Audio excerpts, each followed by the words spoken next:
This episode contains topics on sexual abuse and sexism. If now is not the right time for you to listen to this episode, we recommend you come back to it when you're ready. And with that, let's dive on into this episode on the human giver syndrome.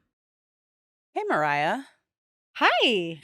We are about to embark on the continuation of our Burnout series. And today, I want to chat with you about something called dun dun dun, the human giver syndrome. Damn, I think I have that. I think we might all suffer from it. And what does it mean? And what is it? Let's get into this really hot and juicy topic. Welcome to Heart and Soul, the podcast where we empower and inspire women to lead their best lives, harnessing the power of their hearts and souls. We are Mariah And Monique, your hosts and guides on this journey of self-discovery and personal growth. in each episode, we will dive deep into topics that matter most to you, from self-love and confidence to career development, relationships, and everything in between. We believe that every woman has a unique strength and inner wisdom waiting to be unleashed.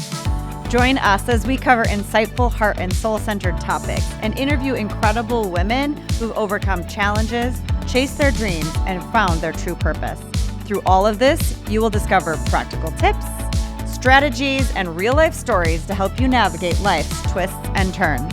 For whatever season of life you're in, this podcast is your safe space to explore, learn, grow, and possibly even laugh and cry with us. So grab your headphones, maybe your favorite drink, and we'll embark on this transformative journey together. With heart, I'm Mariah. And with soul, I'm Monique.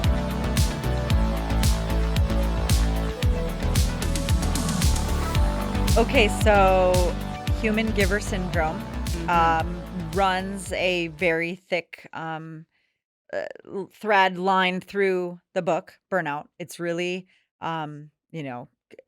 pervasive throughout this book as the cause of burnout. Mm-hmm. In fact, it's defined as human giver syndrome is in fact our disease.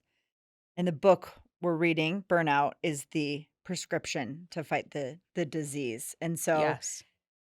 yet somehow before I read this book, I hadn't heard of it. Yes. And now that I have, I'm forever changed in Yes. realizing like what I'm suffering from, what we are all collectively suffering from, especially women, Mm-hmm. as we play in a rigged game against the patriarchy.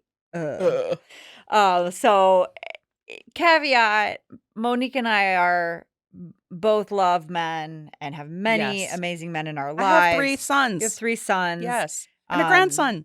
Yeah, that's right. I know. So in no way on any of our podcasts are they meant to be outward attacks on certainly the men in our lives, which many have had amazing influence. But there are systemic and historical things that have happened Yes. that have ultimately separated men and women in a lot of spheres. And so when we talk about patriarchy and we talk about human giver syndrome and some of the causes of it, we are inevitably going to go there. So I just felt Yes. the need to say that. I think that's wise. Because we're all humans Yes. and men could certainly suffer from this as well. I believe men do suffer from the patriarchy. I believe Yes. that they. Oh my God, we could do a whole episode. Yes, and maybe we'll talk about the patriarchy another time. But I do believe there's men who struggle with the human giver syndrome as well. Yeah.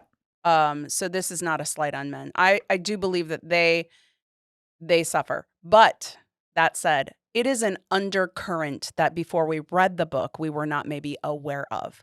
And what, like you said, once you're aware, it's hard to turn your eyes to a closed position and not see it. Yeah. Through the framework in which they and how it contributes to burning out in our society. So what is it? Let's get into that Yes, for a please. minute. So in the book, it's defined. So there's the philosopher Kate Mann, a woman, wrote a book, Down Girl, The Logic of Misogyny. And she defines a system in which one class of people, the human givers, are expected to offer their time, attention, affection, and bodies willingly, placidly to the other class of people, the human beings. So Mm, in this story, the women are supposed to be and offer all of these things to the men, or whatever that relationship right. looks like. Right. One is the giver and one is the being. Right. Um, it's ultimately the roles, this role of human giver that has been placed upon us, Mhm. that it has an expectation that, in fact, reading from the book, human givers must at all times be, wait for it, Okay, okay, I'm hearing you. pretty, Oh, wow. happy, Oh. calm, generous, Is and that it? attentive Oh, no. to the needs of others, Mm. which means they must never be ugly, angry, upset, ambitious, or attentive to their own needs. Givers are not supposed to need anything. Mm. If they dare to ask for, or God forbid, demand anything, that's a violation of their role as a giver and they may be punished. That Whoa. makes my chest just, Yes. like, my heart just beat reading Mhm. that. Like, reading that just, ugh, It's like lighting a match. yeah. If a giver doesn't obediently and sweetly hand over whatever being wants, for that too, the giver may be punished, shamed, or even destroyed. So, um, if there, they say if there was a system designed to give burnout to half the population, this one was perfectly designed No kidding. because nothing will burn you out faster than the emotional dysregulation of not being able to be yourself. Oh my Speak for gosh. yourself, do for yourself, to be completely beholden to and under the control of somebody else, anybody else. Wow, mic That drop. takes you right down, Right. right? Right. And you can Explains a think, lot. explains a lot, and you can think about in your life the times when you felt this oppressive human being to human giver coming Mm. down on you and realize, like, that's the hardest to get out from under. Yes, and please note, we're not talking about, like, small children. I mean, that would be when it's appropriate, right? But we're talking about fully formed human adult beings who are very capable of taking care of themselves, um, or helping take care of others, like children. Right. It's not a parent-child relationship, I think is Right. what I'm hearing you say. Like, Exactly. this is one human being to another. I mean, Yes. I guess on an any level, but the emotional exhaustion that happens when you are stuck in this power dynamic and Yes. relationship, it's it's an immediate burnout creator. Right. Like, you cannot process through any sort of stress cycle Mhm. when you can only give of yourself. Right. Like, your entire role is to give and not to receive, and to ask to receive is punishable. Yes. There are many cultures and societies that still very, very much have this as the rule of life between men and women Mhm. in their culture. Yes. We have it, but more as an underground and an Yes. undercurrent, right? Yes. We Yes. have fought and combated this for generations, but it's still there. Yes. It is still an undercurrent of our Yes. society that women are having to ask, like, what role am I supposed to have? Yes. Do I need to be Can I get a to seat at be the a table? servant? Can I get a seat at the table? How about a leadership position? Would that Right. be okay? Mhm. We are constantly having to bust out of this role, these gendered Mhm. stereotypes Yes. of giver, human giver syndrome, to get anything for ourselves. Yes. That's I feel freaking yes, exhausting. it's exhausting. I feel like it's a covert thing. Yeah. It's not like you go down the street and they're like, "Oh, you have a vagina? You should do this for me." It's not that, right? But it is, "Oh, you have a vagina. You should be nice." Oh, you know, Sweet, pretty, right. docile. How dare you have be angry, Mhm. or how dare you have an emotional day? Oh, must be her time of the month, or whatever the narrative is. Oh my Oh god. my gosh. Like, we're not entitled to having deep Yeah. emotions. I think I read later in the book how the human giver syndrome, is the perfect setup for sexual abuse. Yes, absolutely. Any kind of abuse, really. Yes. It's allowing abuse to happen and giving control of a woman's body over to someone else, the Yes. being the giver. Yes. That they have no rights because they are the giver. They have no autonomy. They have no rights to speak up because that's not their role. Get back in your role. Get back in line. Stay in your lane, get Yes. in line, which is a way to control outcomes. Yes. It's a way to maintain a power dynamic Mhm. and to get what you want and not allow somebody else to get what they want. Because you know what that is? Scarcity. And that's a feeling of there's not enough to go around. And if you are living in a society where scarcity and fear Yes. and all of that is your mantra, is the way that you're living, yeah, Mhm. there's gonna be a fight for power, and a power struggle, and the person that is holding power over is gonna have the upper hand. Wow.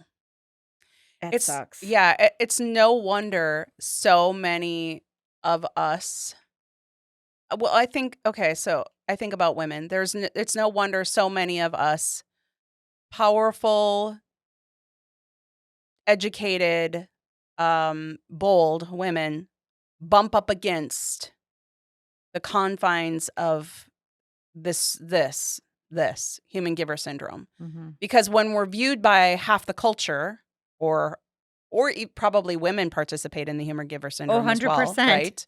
There's no doubt about that. Right. That they're not doing what they're supposed to be doing, and maybe they're using their voice and voicing, standing up for themselves, that they're difficult, that they're, So many dirty words that you can mhm, use mhm, to describe that behavior. mhm, Oh, it's making me nauseous. kind of nauseous Yes. even thinking and talking about it, even though I know full well, like, how real it is. It exists. There's still laws in place that don't allow women their own autonomy over their bodies.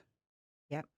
That, And around the world over many of their actions, not just, if we're thinking globally, there's many places where women still do not. still Yes. can't vote, Yes. drive, Yes. all kinds of I things. think it was the 40-year anniversary yesterday of women being able to have their credit card and use a credit card without a man signing for them, their husband. Hot damn. That is Only 40 years. that is unbelievable to me. Yes. That means I was 5 years old when that became real. Yes. Damn. We forget about the fact that like our lives have been built on the blood, sweat, and tears of others who've paved the way before us. Yeah, And to thank get God. this far, Right. But there's so much further to go there's still a ways to go. because it is now covert and not overt. Yeah. It's not somebody renting a billboard, you know, housewives stay home and make your man this dinner. It's not that. But it still is an undercurrent. It's still that kind of like, well, you must look the best, be the best, and give, give, give, give, give, give, give. And frankly, it's stacking courts to remove rights from women in states where that's a possibility. Like, Yes. if we're really getting down to it, this thing is big and it's well connected and Mhm. it has very hard to unwind and untangle. Yeah. So the point of this conversation truly is to bring it back to the book, to bring it back to burnout and Mhm. how when you have this revelation about the role that you've been cast or expected to play based on Mhm. society, Mhm. and you can come to terms with it and realize, Mhm. like, oh, hell no, Mhm. I'm not going to play that role. Mhm. I'm going to be myself, which might be loud, noisy. Right. I might wear no makeup. I Right. might sing and dance to my own drum. Mhm. I might be a rabble rouser. I'm just gonna do my own damn thing, Mhm. right? Mhm. The freedom of being able to step forward in that and decide that for yourself, to selfishly decide that Mhm. is one of the most immediate and profound ways to combat your own burnout. Yes, I agree.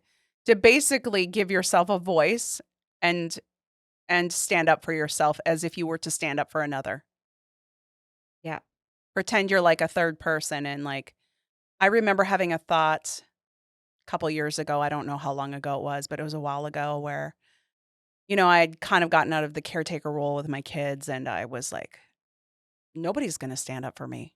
Nobody's going to, I'd like them to. I'd like somebody to come in and swoop in and save the day with all these things, but nobody does that. So I got to stand up for myself. It's standing up and saying, I matter. I have a voice. I deserve to sit at the table.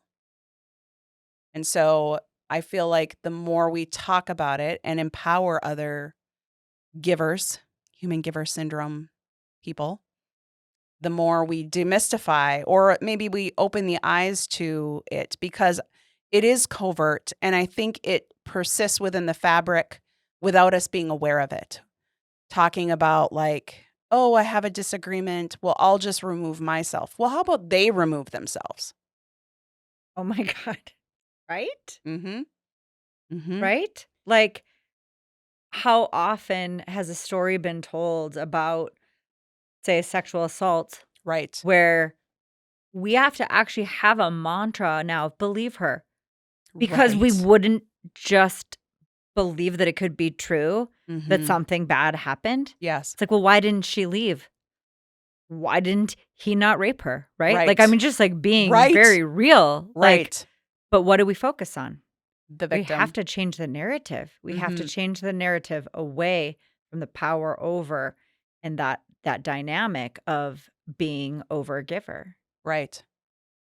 It it's not an easy topic. No, it isn't. This And is hard stuff. yes, I feel like could we y- could we lean more into partnership, right? So Mhm. what we're talking about is basically thinking someone's beneath us. So it's probably not gender specific. I know there are men who 100%. are abused because they are in the human giver syndrome role. They don't want to be seen as aggressive. They don't want to be seen as, whatever. And there's women who take advantage of that. Or, we could go into non-gender specific roles. But that said, I feel that it is really important for us to focus on partnerships, coming together as equals. Yes. But that's a radical shift for some people in their minds to wrap their heads around being an equal with someone that they're not viewing as an equal, or they haven't been taught is their equal. Their entire foundation of uh, like their life has been built Yes. on, whether they realize it or not, an unlevel playing field. Yes. And I think this how does this change? We have conversations with our sons, our daughters. You and I probably are blessed where we were raised by parents who told us we could do anything.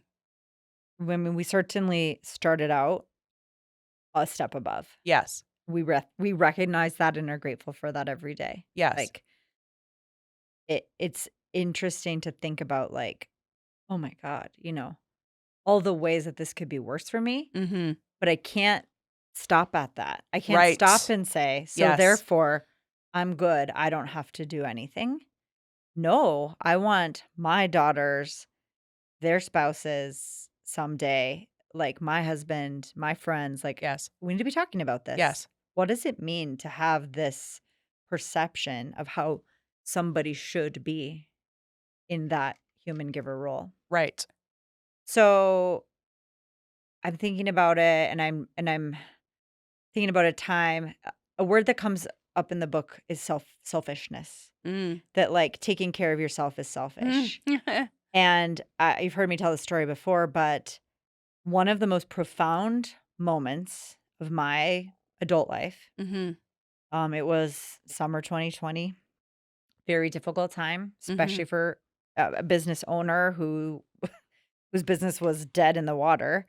Um, I was so I recognized that I was so spun up and not knowing what to do because I had to care for so many people Your employees, you on my mean? team, my Yes. employees, my family, like my clients. Like I was so I was in full giver mode, Yes. right? Yes. And I knew that I needed to make a big change. Like something Mhm. was going to have to give. Like this was an unsustainable situation. And so I Yes. actually made an appointment with my coach at the time, someone I really trusted to guide me and help me through this.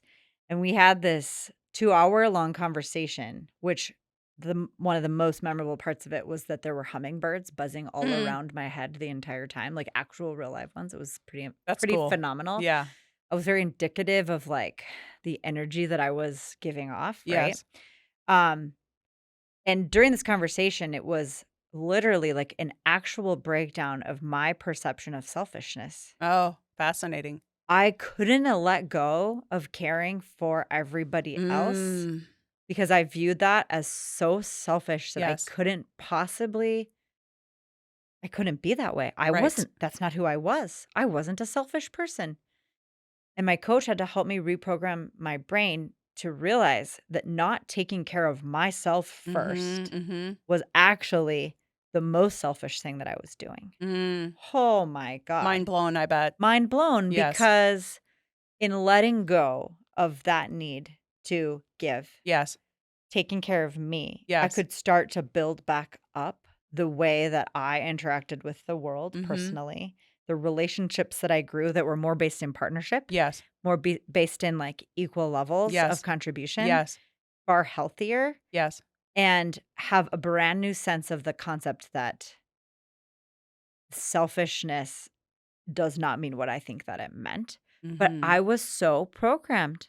Mhm. And I had grown up in a home that was so pro women. I could Yes. do anything I want. I Right. could, but societally, you can't help but absorb. And I had absorbed this notion that taking care of me in any way, shape, or form, and that had been going on for a long time, was so selfish. And it couldn't be that way. And interesting that you pinpoint that point in time because that was pivotal, I bet, for you to make the changes, owning your own needs in your business that now have transformed your business, made them work as Yes. silos and not be based around you.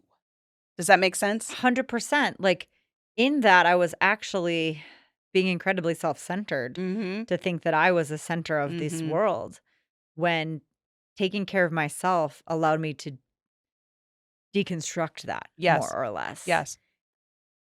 And the burnout that I was going through Yes. that had led me to that Yes. conversation and that I was deeply in going into the pandemic in itself, which thankfully for me became a very reflective time of treating that burnout. That was one of the most important moments, was recognizing that I was, like, full on ill with the Yes. human giver syndrome. Yes. I had given everything there was to give. There was Mhm. nothing left. My poor family was just hanging out there alone looking for, a any bit of me that was left, Mhm. and I still couldn't give it up. Yes. So I left there that day, and I decided one day at a time I would let go a little bit. Yep. And I would lean into the idea that it would be okay if I Mhm. stopped giving as much. Yes. And today I still practice that every day in trying to align with my values, Mhm. but also take care of myself Mhm. and practice just enough selfishness to heal from Mhm. burnout. And I can Mhm. tell when I'm going back into it, Mhm. it's because I've been giving, giving, giving, and Mhm. not leaving enough time for my own taking. Yes. I have a similar different story a little bit. So, I was in this career and I wanted to leave my career and do my own sort of business, spiritual work, however that looked. Ex-husband insert asked me to work in and help him build his business. And I was like, if you put half my name on it, well, we only put 49% of my name on it. And also, it was over a 3-year period of me asking, even though I was still working in it, I again, Still couldn't give you 50-50. right, nope, Hot damn. yep, That's my word of the day. right. But still, I kept giving, kept giving. Well, I'm doing this for the greater good. Doing this because, it's what we do, us human givers. Mhm. And finally, after being called difficult at the workplace, wanting to take over at the workplace, a bully at the workplace, because I was doing the role at which was set out for me, I left and I had the thought, if not now, when? Yeah. It's not going to happen. You almost have to have those moments where, whether it's COVID, but hopefully we never have that again, Yeah. or you have these life shifts or just awareness drops in, like, I'm not doing this for me. And if I don't start, I'm never going to. I have to relearn a new way. I have to figure out how to get out and from underneath of this because it is so a part of the fabric of who I am. I don't even know how to be without it, right? It's painful. Like, the Yes. thought of shedding that persona, like, it's actually so difficult, and women are suffering from this on every level Yes. in all parts of life. We hear about it every day, and we don't even know how to help them often because we're also suffering from it, right? Mhm. Like, it's like Mhm. the blind leading the blind. Yes. And so that's where I've felt called in the work that we've done Mhm. and in sharing this book with others and in talking very candidly about our own lived experience. I felt called to help other people and lead them out of this state, Yes. which 100% I still go in and out of. Yes. Oh Like, my gosh. So true. I'm like, this is a daily struggle. Right. But what I know is that who I am today is so much better off Mhm. as a human being Mhm. that it's worth sharing it with others because Mhm. one day at a time, you can walk your mental shifts, your physical shifts. Like, you can begin to trust yourself, trust that investing in yourself is the best thing that you're going to do, Mhm. and that the person that shows up after investing in yourself, physically, emotionally, mentally, is going to kick ass. Right. You're going to be Right. more fun to be around, more enjoyable, more intelligent. Like, you are the best version of yourself Yes. when you're feeding yourself. Yes. You're not so hangry. Right. Like, seriously. Like, think about it. We will starve ourselves to help someone else. Mhm. But yet, okay, love the analogy of the oxygen mask. Mhm. Put on your own oxygen mask Mhm. first. Yes. I remember hearing that on airplanes and being like, that is the most selfish thing a I mother know. could do. From a baby? I was a kid thinking that, right? Yes. I'm a Right. young child on an airplane thinking, seriously? You're Yes. gonna put it on yourself Right. first?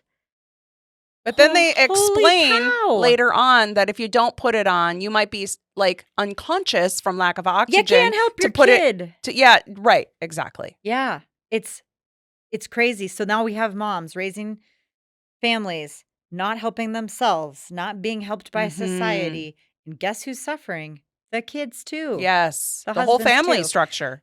And about once a year, maybe twice, I I now have to kind of have that moment with my own family typically now, or I feel like they're a little bit more comfortable bringing it to my attention because I'm not gonna come off this Well, yeah, I lightly, right? fight it. I fight I'm it. gonna Yeah. thrash Yeah. Uh-huh. and bristle, and it's Right. gonna be ugly, but they need to tell me, like, "Hey, you're doing it again." Mhm. Like, your ways are unhealthy and not benefiting the family unit here. Right. So what are you gonna do about it? Right. Oh, that sucks to hear. That Yes. sucks to hear that you've been giving your ass off, and yet, what are your results? You're hurting the people that you love most, Right. and you're hurting yourself. Right. So I get worked up even just talking about it, but I'm so passionate about this topic and sharing it and having people, I hope, listening, hear and see themselves in the stories that we're telling. Mhm. And if it gives them one bit of fire in the belly to Yes. say, "No. Yeah, Oh my god, no." yes. And I Right? think that there's even some examples. So, if since it's a little bit more like undercurrent, covert, it could be as simple as like you thinking you need to come home from a long day at work, pick up the kids, make the dinner, put the kids to bed. How about asking for help? But that is literally what we think our role is, us human givers. We It's the forget that, expectation. right? We forget that we should lean on the people around us. They have autonomy and they can say no. But then what can happen? We can drop the ball, right? Yeah. Too many balls in the air. Someone's getting dropped. Right. We can just not make dinner. We can ask someone to Yep. order and pick up takeout. We can, the kids can try to put themselves to bed depending on their age. Whatever the thing is, like, it's not, oh, okay, well, so-and-so didn't do it. It's then let it go undone. First of all, give yourself permission for whatever the thing you can't do because it's the needle on the haystack. Don't do the thing. And if no one does it, let it fall apart because it's not only your responsibility to hold everything together. We take on that responsibility like it is ours, and it's not. It's a group. It's a group effort. And I'm not talking about single parents. And if you're in that situation, that's a whole nother thing, right? But you still got to ask for help. Yes. Yes. Bottom line, none of this can be done alone. Right. You're still going to need a community and a network. Yes. And you still need to take care of yourself. Yes. Put your mask on first. Yes. Yes. And don't let anyone tell you that you're not allowed to do that, or that you'll be punished for doing that, yes. or you'll be shamed for doing that, because that is you becoming a human giver and suffering from that syndrome. Yes. As I've gotten older, I've leaned more into, and you've heard me say this before, I bet on myself. Yeah, girl. Right? Yes. Because life has shown me, and I, of course, have taken care of a family and I'm on the other side of it. But life has shown me that when I bet on other people, a lot of times that race didn't end the way I thought it was going to end. Right. So now I bet on my own horse. And for me, that's my, I guess, best version of self-care / making myself a priority, not contributing to giving to others when then in the end, I'm not even on the receiving end. Like, I'm not even invited up.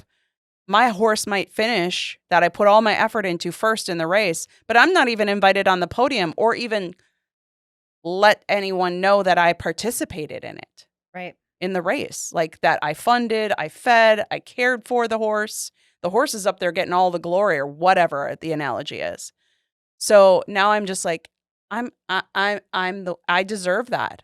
And I guess maybe to some people that sounds maybe selfish. You be selfish. Right. Because no one is going to take better care of you than you. Right. But don't you feel that starts eking in when you do those sorts of things? When you bet on yourself, then, ooh, who do you think you are? Oh, better mind your group, uplift everybody else too. Lift everybody else up too, right? Those thoughts, they're persistent. It's the rising tides raise all ships. And I think about it abundantly. There's enough to go around. Yes. And that my selfishness is not scarce. Yes. It's abundant. Yes. Because then there's more of me to go around. Right. And more of everybody to go around. And all of us will rise together. Yes. In investing in ourselves. And you taught me that phrase, bet on yourself. Like, I really learned that from you, and I've used it very recently as I make more bets on myself. And it's just such a powerful notion that I would, encourage anyone listening that's kind of been stewing in, like, I don't feel like what I'm doing is right, or I don't feel like the situation that I'm in is right, or serving me or my future. Bet on yourself. Believe in yourself. Take yourself out of that human giver role. Step into being. See what happens. What's the worst that could happen? Right. You can always go back to giving.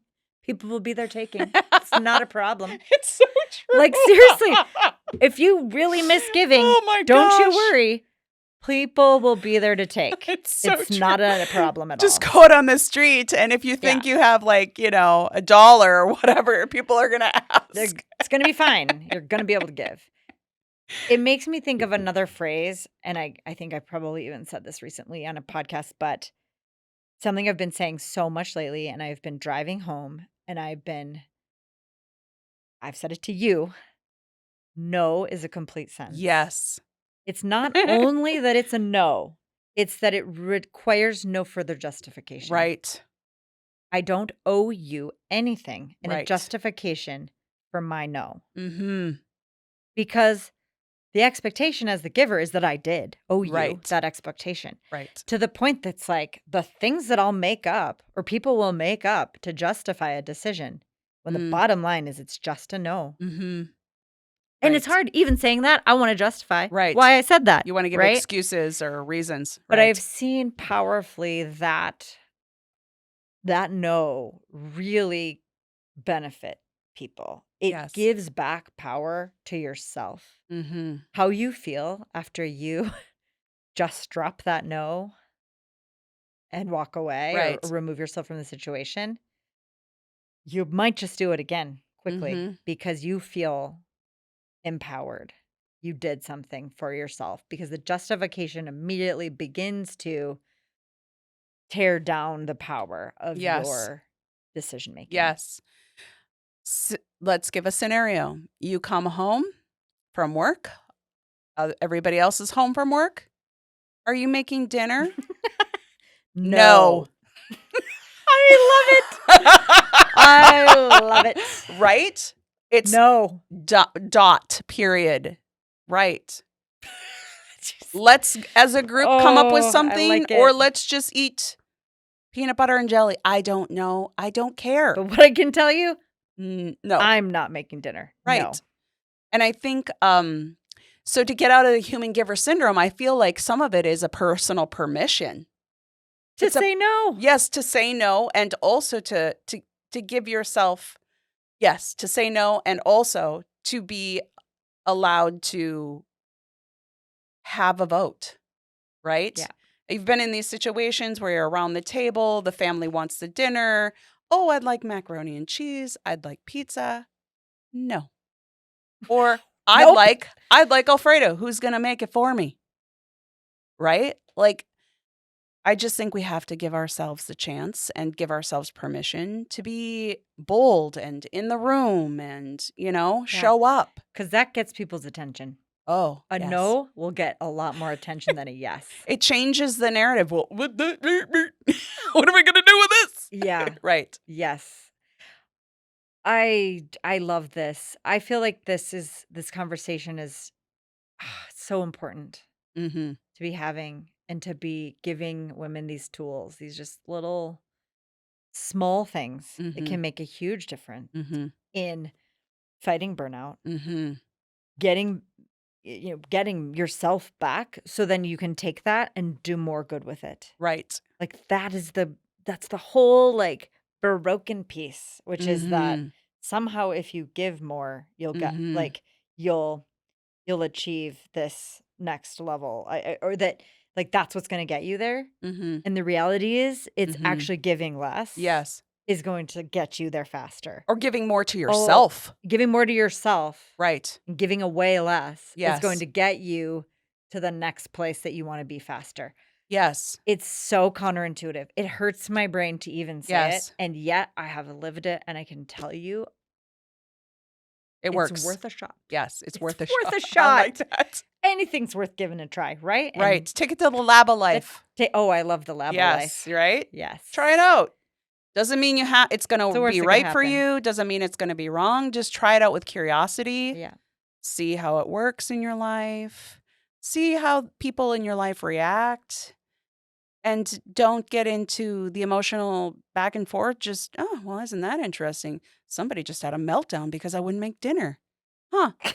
Next time your partner doesn't make dinner, have a meltdown and see how they like it or whatever, Yeah. Oh, I love that you bring up dinner. I keep seeing these memes or these reels. It's like, it's just about like being married is like, what are we having for dinner every night Yes. for the rest of your life? Like, I just remember So one point true. in time when I was raising children thinking, where in the job description of motherhood did it say I'd have to be a personal chef for you fuckers?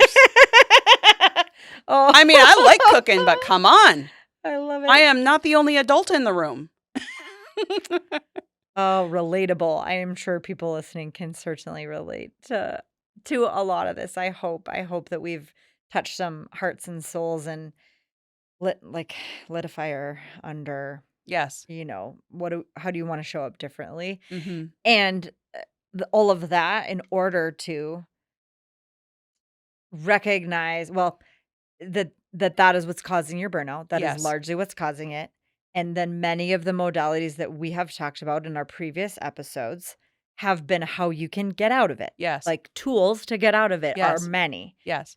Boundaries. So just talking about no, that's really a boundary, right? Right. And exercise and connection Mm-hmm. and sleep or rest Mm-hmm. and reframing positivity. Like Yes. we have spent time on all of these different areas, and turns out we're saving the best for last. This is where it's all coming from. Right. And so if you actually start to treat the problem, Mm-hmm. you're not going to have to treat the symptoms. Right. And we have been trained to just treat the symptoms. React. Yes. But guess what? If you go straight to the problem and you do a little work there, Mm-hmm. you might find that the burnout can fade faster. I certainly can attest to that personally. Yes. Oh my. Good talk. Good Good talk. stuff. Yes. I just love these conversations. They light me up, and I can't Same. wait for all the future topics that we could continue to unpack Mm-hmm.